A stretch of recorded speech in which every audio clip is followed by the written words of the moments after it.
Hey, what's up, guys? It's Andrew Olsen-Talski. I'm back with another UFC prediction video. This time, UFC Fight Night, Royval versus Kape. And this event goes down Saturday, March 1st, 2025. Prelims begin at 6 p.m. It's going down from the UFC Apex, Las Vegas, Nevada. Right now, it's a 13-fight card. Fights might get added or dropped. We're still about a month out. We only have one betting odds released for this fight right now, or for this card right now, but obviously more will be added in weeks leading up to the event. So let's get into it, guys. Ricardo Ramos against Kape Mariscal is the first fight up. Ramos, I think the guy is barely hanging on to his UFC spot here. He picked up a win over Silva, which probably saved his UFC career. Just hasn't really impressed me lately. Mariscal, he needs to make weight for this fight. He's coming off a nice win over Damon Jackson. He's heavy-handed. Good wrestling, good stand-up. I like Mariscal here. Douglas Silva Day and Andrade against John Castaneda. I'm going to side with John Castaneda here. Both guys coming off losses, but I don't know. I'm just going to give the edge here to Castaneda. He's the younger guy. So I'm going to side with Castaneda. Austin Lane against Mario Pinto. Austin Lane, I mean, the UFC doesn't really like this guy. They keep feeding him the prospects. He's 37 years old. Coming over a nice win over Rebellis to Spain. Who the UFC cut, which I don't think they should have. I mean, the guy obviously had, a hole in his ground game, but come on, man.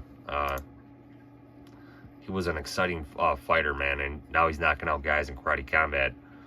Mario Pinto, coming off the Dana White Contender Series, over 10 years younger than Austin Lane. Knockout fighter. So, I mean, the UFC obviously wants Pinto to win. Can he stop the takedowns? Does he have the cardio? I don't know, but I'm going to side with Mario Pinto. Charles Johnson against Ramazan Temirov. Johnson on a 4-fight winning streak. Probably the most active flyweight fighter they have on the UFC roster, man. This guy fights all the time. Ramazan Temirov, 1-0 in the UFC, 10-fight winning streak. 27 years old. Coming off a win over CJ Vergara. He's going to be at a reach disadvantage, but I'm going to side with Temirov again. Can't fault guys for taking Charles Johnson, man. This guy is a proven winner in the UFC. Andrea Lee against JJ Aldrich. I don't know why Andrea Lee is still on the UFC roster. She's on a 5-fight losing streak here. So I don't know the optics behind that. JJ Aldrich, I think she is a good flyweight fighter. It's taken her career a little while to blossom, but she was a strawweight for a while. Then she moved up. She's been in the UFC since 2016, but she's just consistent. Coming off a loss to Veronica Hardy, but I side with JJ Aldrich here. I just think she's better everywhere. Cody Brundage against Julian Marquez. I mean, I'm not high on either of these guys. Brundage, he has a UFC roster spot, even though he just pulled a big stun against Razak Al Hassan, who we just seen brutally get knocked out. And Julian Marquez, I think he's got a worse chin than Cody Brundage here. Marquez, he just 3-fight losing streak. He just doesn't have it, man. This is probably a loser leave town fight. I'm gonna side with Cody Brundage. Danny Barlow against Sam Patterson, a guy that likes to strike, compared to a guy that's probably gonna want to get it down and grapple. And I think I'm going to lean Sam Patterson here, man. The guy looked pretty good since he's moved up to welterweight. I mean, we've only seen him against a couple guys, and he got submission wins over both those guys. I mean, he has been chinny before at 155. So he's going to want to get this fight to the ground against Danny Barlow. Danny Barlow coming off a split decision win over Nikolai. Wins over Josh Quinlan before that. Quinlan's not even on the UFC roster anymore. I'm going to side with Sam Patterson here, but again, I'm sure a lot of people are going to be picking Barlow. I can see Barlow winning this as well. William Gomis against Hydra Emil. Hydra Emil 10-0. He's got a couple wins in the UFC. Fernie Garcia, Jing Long Lee.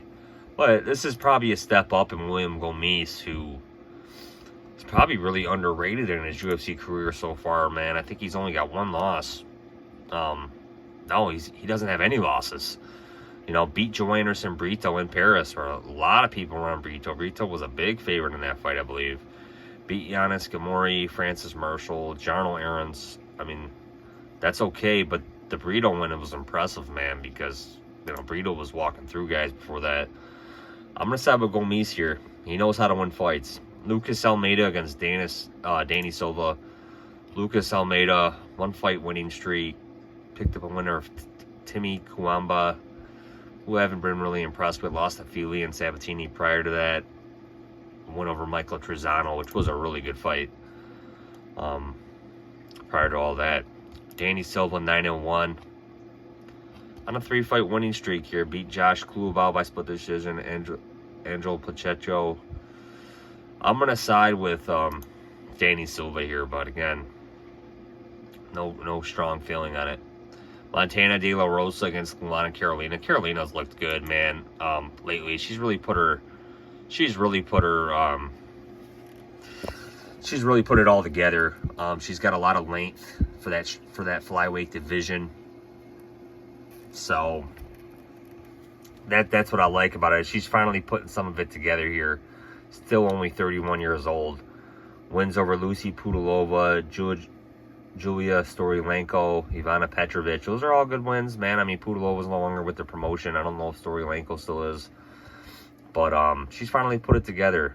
You know, finally, you know, I feel like there's some losses on her UFC record that you know, if she were to fight today, she'd probably win them.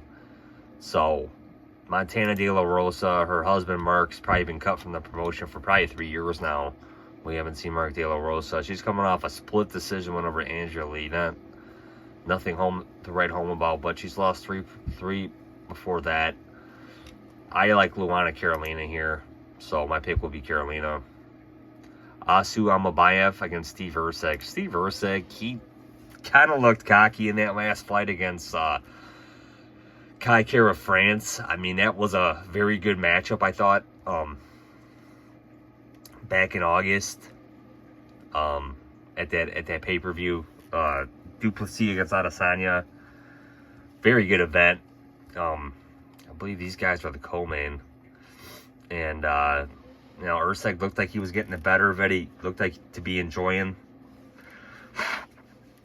You know, he was confident in the stand-up against Kai Kara France until Kai Kara just rocked his chin and knocked him out. Kai Kara's got serious power. We've seen what Kai Kara did to Cody Garbrandt. And he's also had other fights, too. But Kai Kara France has some serious power. So he's on a 2-fight losing streak now. And the UFC is not doing him any favors, I believe. They're kind of giving him to a prospect. He's 29 years old. Still think he's got a bright future in the sport. You know, I must denote that. So I still do like Steve Erceg as a fighter. Asu Almabayev, 17-fight winning streak, 31 years old. Win over Matthias Nicolau, Jose Johnson. Both those guys, crazy, no longer with the promotion. Johnson just recently released. Nicolau, I believe he was released a few weeks ago. So, but I think I'm going to side with, I think this will probably be a heavy grappling fight. I think I will side with Almabayev here. But this might be a good spot for Erceg to get back on the winning ways. I won't have a bet on it, but I will side with Almabayev here. Nasrat Haqparast against Esteban Ribovics. Ribovics has some power, man. This guy comes to fight. 28 years old. Split decision win over Daniel Zellhuber. Knocked out Terrence McKinney. Nice win over Kamala Kirk before that. His only loss was in his UFC debut to Ratsabov, and that was on very short notice. So, he's going up against Nasrat here, who I don't know if he's rejuvenated his career or not, but he's picked up a couple wins in a row now. Beat Jared Gordon, Malarkey, Quinones, John McDessie, so 4-fight winning streak. I mean, nice wins. Malarkey's always good. I don't know if Malarkey's still with the promotion or not. He's very chinny. Beat Jared Gordon. So, Nasrat has fought the higher level of competition, but I'm going to side with Ribovics here. Brandon Royval against Manel Kape. I think the betting odds are off in this fight. Kape is a minus 230. Royval is a plus 195. I think the betting odds should be reversed. I think it should be minus 230 Royval, plus 195 Kape. Again, Royval has a huge advantage on the ground. Kape does not. Kape hasn't gone 5 rounds. Royval has gone 5 rounds numerous times. And this guy's headlined. He does nothing but headline main events, or co-headline, and or co-main. His last 2 wins were main event, and he was big underdogs on both of those, kind of like he is now, but bigger.